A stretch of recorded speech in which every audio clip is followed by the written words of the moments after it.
સુરત શહેરમાં ખાડારાજ યથાવત છે। શહેરભરમાં 1956 સ્થળોએ રોડ તૂટી ગયા હતા।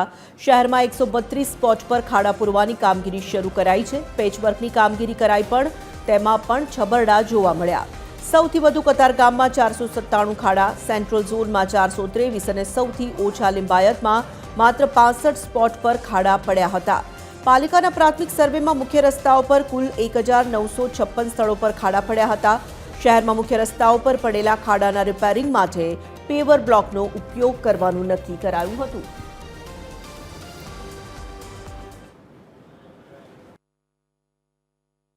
અત્યારે હાલમાં મેજર રોડ જ લીધા છે કે પહેલાં મેજર રોડ આપણે મોટરેબલ કરી દઈએ બધાને, ને પદ્ધતિમાં એવું લીધું છે કે વરસાદ પડે છે એટલે પેચનો માલ મળી શકતો નથી, એટલે ખાડા જે હોય તેને થોડા સરખા કરી શેપ આપીને એમાં પ્યોર બ્લોક બેસાડવામાં આવે છે। પ્યોર બ્લોકને એને ઇન્ટરલોક કરીને ફિટિંગ કરવામાં આવે એટલે એ નીકળી બી નહીં જાય અને વ્યવસ્થિત તે બેસી રહી છે।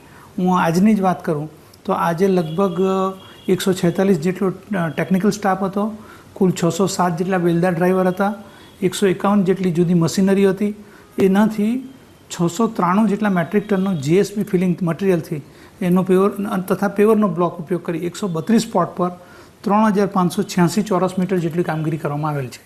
आप जनाओ, खास करके જ્યારે वाहन લઈને પસાર થાવ છો ત્યારે કેવો અનુભવ થાય? देखिए, बारिश एक बहुत संवेदनशील समय होता है, खास करके जो हमारी माताएं बहनें टू व्हीलर्स पे चलती है तो सडनली अगर रोड पे गड्ढा आता है तो ब्रेकिंग लेना पड़ता है, गाड़ी स्लिप हो सकती है। और सिर्फ इतना ही नहीं, समझो पीछे वाली जो गाड़ी है भले वो 4 व्हीलर पे भी है तो उसके वजह से एक्सीडेंट्स हो रहे हैं, बहुत लोगों को चोट लग रही है। तो सूरत प्रशासन से मेरी विनती है कि आपके पास समृद्धि की कोई कमी नहीं है, रिसोर्सेज की कमी नहीं है, तो बारिश से पहले ये तैयारी होनी चाहिए। जितने भी गड्ढे हैं बारिश के लिए हम अपने आप को प्रिपेयर करें। પોલીસ આપણે મ્યુનિસિપલ કમિશનરને એક જ વિનંતી છે કે જે બાળકો સ્કૂલે જાય છે એના મમ્મી પપ્પા જે મૂકવા જાય છે એની હાલત એટલી દયનીય છે કે એટલા બધા એ લોકો ઇન્જર થાય છે, ખાડામાં પડી જાય છે, ત્યારે હાસીને પાત્ર પણ બને છે લોકોની વચ્ચે। તો આના માટે કમિશનર મેડમને પણ જાણ કરવાની અને મ્યુનિસિપાલિટી કમિશનરને પણ જાણ કરવાની કે આના માટે તાત્કાલિક ધોરણે આ વસ્તુને પૂરવામાં આવે અને લોકોની સુરક્ષા માટેના નિયમો બનાવે। પ્રી મોન્સૂનના નામ પર સુરત મહાનગરપાલિકા માત્ર ને માત્ર વાયદા કરે છે, કાગળ પર કામ થાય છે, જેના કારણે પાણી પણ ભરાય છે અને પૂર પણ આવે છે। આપણે 5 વર્ષથી સુરતની જનતા ભોગવી રહી છે। પ્રશાસનનું પાણી પેટનું હલતું નથી। એના પછી પહેલા જ વરસાદમાં આટલા બધા ખાડા પડી જાય, લોકો હેરાન થાય, તો એ પૂરવાનો પણ એમને સમય નથી। અરે આટલી નબળી ગુણવત્તાનો રોડ બનાવવાનો એનો મતલબ સીધો ભ્રષ્ટાચાર છે।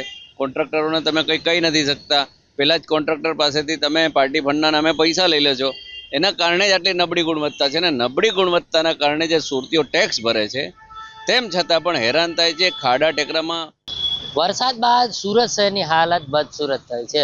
સુરતમાં અલગ અલગ જગ્યાએ ખાડા રાજ જોવા મળી રહ્યું છે, કારણ કે એકંદરે સુરત શહેરમાં જે રોડ બનાવવામાં આવ્યા હતા તે રોડની હાલત અત્યારે જોઈ શકાય છે ખૂબ જ ખરાબ છે અને તમામ લોકો એક અંદરે હાલ તંત્ર સામે રોષ દાખવી રહ્યા છે, કારણ કે જે પ્રકારે સુરત મહાનગરપાલિકા છે તે જે રોડ રસ્તા બનાવવાની વાત હોય તેમાં ક્યાંય ને ક્યાંય અધિકારીઓ જે છે તેમની ઢીલા સ્પષ્ટપણે જોવા મળી રહી છે, કારણ કે જે પ્રકારે આ રોડ બન્યા બાદ તેમની ચકાસણી અધિકારીઓ દ્વારા કરવામાં આવતી હોય છે, જેથી ઇજારેદારને આ રોડ રસ્તા જે સોંપવામાં આવતા હોય છે, જે કામ કરવામાં આવતું હોય છે, ત્યારબાદ અધિકારી ઇન્સ્પેક્શન માટે આવે છે, ત્યારે તે રોડની ગુણવત્તાઓ જે ચોકસાઈથી ચકાસવામાં આવે તો ક્યાંય ને ક્યાંય આ પ્રકારના રોડો જે છે તે બનતા અટકી શકે છે અને રોડની ગુણવત્તા જે છે તે સારી બનાવી શકાય।